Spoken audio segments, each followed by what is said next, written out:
नमस्कार दोस्तों, मैं आपका दोस्त रितेश सिंह कौशिक आपके अपने चैनल करते हैं कुछ बात में एक बार फिर से आप सभी का स्वागत करता हूं एक नए वीडियो को लेकर नए अंक के साथ। दोस्तों, आप लोग देख ही रहे होंगे कि आज न्यूज़ में पूरी तरह से छाया हुआ है कि नरेंद्र मोदी आज चाइना की धरती पर पहुंच चुके हैं और वहां पे SCO समिट होगी, वहां पे वो हिस्सा लेंगे, जिसका आमंत्रण बहुत पहले आ चुका था।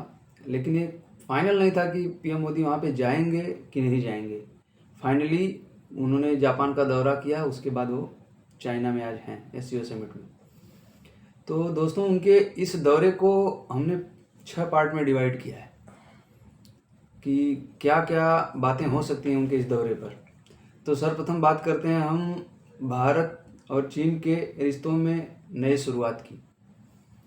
दोस्तों, 1962 के बाद जो तलखी आई थी हमारे रिश्तों में, वो कम तो नहीं हुई लेकिन बढ़ती चली गई, बद से बदतर होती चली गई। और फिर गलवान ने उस पर और मिर्च मसाला लगा दिया और रही कसर जो बाकी रह गई थी वो ऑपरेशन सिंदूर में पूरी हो गई, जो उन्होंने रियल टाइम नॉलेज दिया था उनको, पाकिस्तान को, और अपनी मिसाइलें और अपना जो हथियार है सब यूज करने को, ड्रोन वगैरह सब जितने भी मिले जो मारे गए हमारे द्वारा, हमने देखा उसमें लगभग चाइना के थे और भी कंट्रीज़ के थे। तो इस तरह से रिश्ते तो सुधर सकते नहीं थे, लेकिन ट्रंप साहब ने एंट्री मारकर इसमें एक नया गठबंधन पैदा कर दिया। हालांकि आप लोगों को जानकारी होगी कि नहीं कि इसकी शुरुआत चीन ने मार्च महीने में ही कर दी थी। उन्होंने एक सीक्रेट चिट्ठी नरेंद्र मोदी जी को लिखी थी। वो सीक्रेट चिट्ठी लोग तो, हालांकि उनके ग्लोबल टाइम जो उनका माउथ पीस है उसने तो ओपन कर दिया था कि वो कोई जो है चिट्ठी ऐसी नहीं थी, सीक्रेट चिट्ठी नहीं है। उसमें केवल एक दूसरे से संबंधों को और मजबूत करना और व्यापार में एक दूसरे का सपोर्ट करना, ऐसा ही लिखा गया था। लेकिन इसमें बातें कुछ और हैं जो चल के अभी निकल के आई हैं कि चाइना ने मार्च से ही एक कोशिश शुरू कर दी थी कि भारत को, अब अमेरिका की दोस्ती उसको खटकने लगी थी। और भारत इतना बड़ा बाजार है दुनिया का कि सबकी नज़र भारत पर है। तो दोस्तों, ये रिश्ता अब चाइना के हाथ में है, क्योंकि चाइना ने पहल की और भारत ने उसका पुरजोर तरीके से स्वागत किया। और जून महीने से ही समझ लीजिए कि डेमोक्रेट वहाँ के आने जाने लगे, यहाँ से भी लोग गए, मिले एक दूसरे से, सब कुछ हो गया। लेकिन अब इसकी पूरी धुरी चाइना पर अटकी हुई है कि क्या चाइना के ऊपर हम विश्वास कर सकते हैं।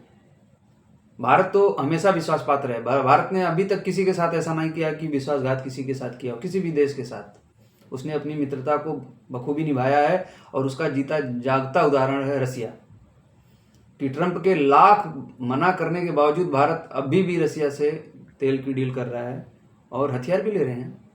हम साथ में कई समझौते कर रहे हैं। तो ये तो तय है कि भारत इस दोस्ती को निभाना जानता है।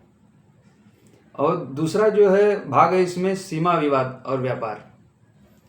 सीमा विवाद जो डोकलाम के बाद जो सीमा विवाद बढ़ा भारत का, लोग तो यहाँ तक बोलते हैं कि चाइना ने उस पर हामी भर दी है कि वो हम सीमा विवाद बहुत जल्दी से जल्दी निपटा लेंगे। और इसीलिए शायद PM मोदी गए, नहीं तो वो जाते नहीं। हमें लगता है कि वो चीन जाते नहीं, कि भारत का पहला प्रस्ताव ही था कि पहले हम सीमा विवाद पर ही बात करेंगे, फिर कहीं बात होगी। तो ये मान लिया गया होगा चीन की तरफ से, इसीलिए बात आगे बढ़ी है और PM मोदी चाइना गए हैं। और सुरक्षा, भारत अपनी सुरक्षा को लेकर हमेशा ही संजीदा रहा है, चाहे वो बॉर्डर की सुरक्षा हो, चाहे इंटरनल सुरक्षा हो, हर सुरक्षा को ध्यान में रख के भारत अपने फैसले लेता है। और तीसरा जो वर्ग हमने है, दोनों देशों के बीच घटते व्यापारिक रिश्ते। हालांकि चाइना इसमें हमेशा सरप्लस में रहा है, चाइना का एक्सपोर्ट हमेशा भारत को ज़्यादा ही रहा है। और यही बात चाइना को खलती आई है कि अगर भारत ने हमसे व्यापारिक रिश्ते तोड़ दिए एकदम से, हालांकि अभी एकदम से तोड़ा नहीं है, भारत की भी मजबूरी है कि इंफ्रास्ट्रक्चर ऐसा मजबूत अभी बना नहीं है, हमारे यहाँ मैन्युफैक्चरिंग कंपनियाँ इतनी नहीं हैं, टेक्नोलॉजी में थोड़े से पीछे हैं हम।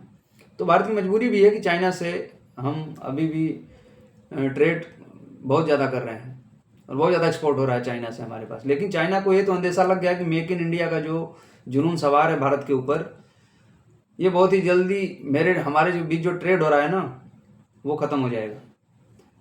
तो चीन को एक बुद्धिमान देश बोला जाएगा इस मैटर को लेकर, क्योंकि इतना बड़ा विवाद था, उसको सुलझा कर और सामने से पहल करना कि आइए हम साथ में मिलकर काम करते हैं, ये बुद्धिमत्ता का परिचय है। ट्रंप साहब की तरह नहीं कि चलती दोस्ती को बीच में कटार से काट देना। तो ये तीसरा मुद्दा था कि दूसरे मुद्दे पर भी चाइना से बात हो सकती है। चौथा है दोस्तों, एशिया में बदलते जो है राजनीतिक जो स्थिति है वो एशिया में। दोस्तों एक पुरानी कहावत है कि अगर दो हाथी चाहे लड़ते हैं या चाहे खेलते कूदते हैं, तो जो आसपास के जो कुत्ते होते हैं ना, या तो वो भाग जाते हैं या तो वो मर जाते हैं। तो आप लोग समझ ही गए होंगे मैं किस कुत्ते की बात कर रहा हूँ। अगर ऐसे भी नहीं समझ सकते आप तो एक बार जाके जो है आप नक्शा देख लीजिए वर्ल्ड का, कुत्ते की शक्ल का किसका नक्शा है, हमारे प्रिय पड़ोसी। अब ये जो हाथी दो है ना, ये वाकई दो हाथी हैं। इनके बीच अगर रिश्ते मधुर हुए और ट्रेड बढ़िया चली और सीमा विवाद सुलझ गया तो कुत्तों की तो खैर नहीं है, क्योंकि अब चीन कुत्तों के लिए हाथी को दुश्मन नहीं बनाएगा। वो समझ चुका है कि हाथी को हम दुश्मन नहीं बना सकते। वहाँ के भव्य स्वागत किया गया, हालांकि पीएम मोदी का बहुत भव्य स्वागत किया गया। वहाँ पे जो कलाकार थे वहाँ के, उन्होंने भारतीय नाट्य का भी प्रदर्शन किया, भारतीय संगीत का भी प्रदर्शन किया। तो एक तरह से उनको मन लुभाने की पूरी कोशिश की जा रही है नरेंद्र मोदी की कि, और नरेंद्र मोदी जी हमारे ऐसे हैं कि अगर आप एक हाथ बढ़ाते हैं वो दो हाथ बढ़ाते हैं दोस्ती के लिए, और दुश्मनी में तो उससे 3 गुना आगे हैं कि अगर आपने एक उंगली बढ़ाई तो वो 3 हाथ बढ़ा देंगे दुश्मनी में। क्योंकि अब का भारत 21वीं सदी का भारत है, वो किसी से न दबेगा न झुकेगा, आंख में आंख डालकर बात करेगा। और आज भारत कर रहा है, चाहे वो अमेरिका हो चाहे वो चाइना हो, सबके साथ वैसे ही भारत कर रहा है। आपको पता ही होगा आजकल ग्लोबल टाइम्स जो माउथ पीस है चाइना का, वो भारत को लेकर पॉजिटिव न्यूज़ दे रहा है। रोज का रोज आप उसका अगर देखेंगे ना तो भारत की तारीफें गढ़ी जा रही हैं उसमें। वही ग्लोबल टाइम्स जो भारत को हमेशा नीचा दिखाता है हर जगह पर, लेकिन आज उसके सुर बदले हैं। क्यों? क्योंकि चाइना को भारत की ज़रूरत है, हर पटल पर ज़रूरत है भारत की चाइना को, क्योंकि भारत एक बहुत बड़ा बाजार है और चाइना अपना इतना बड़ा बाजार खोना नहीं चाहेगा, अपनी तरक्की में रोड़े नहीं आने देंगे। चाइना एक बड़ी अर्थव्यवस्था है और बड़ी अर्थव्यवस्था के ऊपर और बढ़ रहा है, वो एक टक्कर दे रहा है वो अमेरिका को। तो इस में रहने के लिए उसे भारत की ज़रूरत है और वो ये पहल कर चुका है। तो दोस्तों आप लोग अब बताइएगा कि क्या चाइना एक दोस्त ऐसा बन के निकलेगा जिस पर हम विश्वास कर सकें, जिस पे हम पूरी तरह से भरोसा कर सकें, और क्या वो भारत के साथ सीमा विवाद पूरी तरह से निपटा लेगा? इसका भी जो है हमको शक है कि वो निपटा लेगा कि केवल बातें ही कर रहा। बातें तो बहुत करता है वो, लेकिन एक्शन कम है उसके। और तीसरी बात, क्या अब वाकई वर्ल्ड ऑर्डर बदलने वाला है?